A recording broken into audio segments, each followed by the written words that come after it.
Hello বন্ধুরা, আমি অনু। Update with অনু চ্যানেলে তোমাদের স্বাগত। আমি চলে এসেছি কথা সিরিয়ালের আপডেট নিয়ে।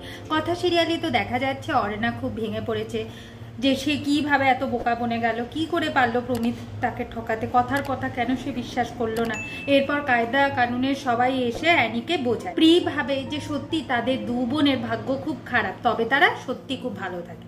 প্রি ভাবছে ভ্যাবলাচরণ কেন এরকম করছে, এমন কি করলাম যে ভ্যাবলাচরণ আমার সাথে এরকম ব্যবহার করছে। অন্যদিকে তো সবাই লেগে পড়েছে নবশ্বশুষা টনিক বানাতে, জোরদার নবশ্বশুষা টনিক বানানো হচ্ছে।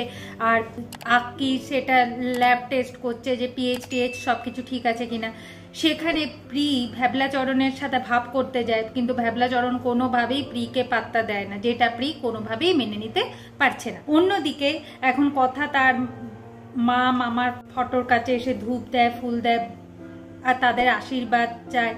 এভি বলে এরপর থেকে যা হবে সব ঠিক হবে, আর কোনো কিছু হবে না।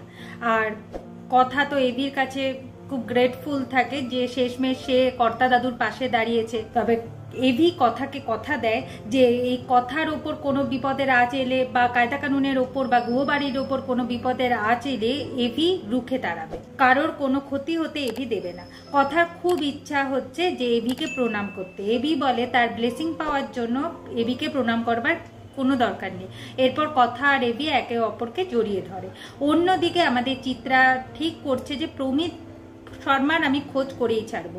তাকে তার স্বামী বারণ করছে যে যাতে বাড়াবাড়ি না করে, যেটা হয়ে গেছে হয়ে গেছে, এরপর থেকে ভালো থাকার চেষ্টা করুক। আর সত্যি তো যে লোকটা তার পরিবারের ক্ষতি করেছে তাকে নিয়ে জানবার বা তার ব্যাপারে জানবার কোনো ইন্টারেস্ট অর্ণার বাবার নেই।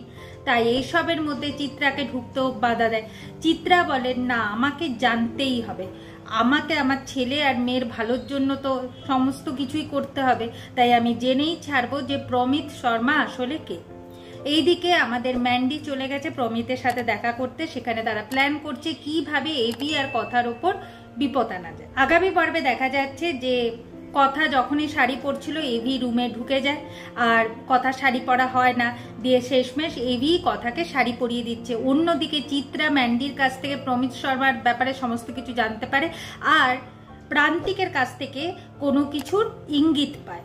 অন্যদিকে আমাদের নবশ্বশুরঝা টনিক বানানো হয়ে গেছে, সেটা নিয়ে আমাদের কথা গেছিল মা আনন্দির কাছে, কিন্তু মা আনন্দির ঘর থেকে বেরানোর সময় হোঁচট খায় আর তাতে সে একটা বিপদের ইঙ্গিত পায়।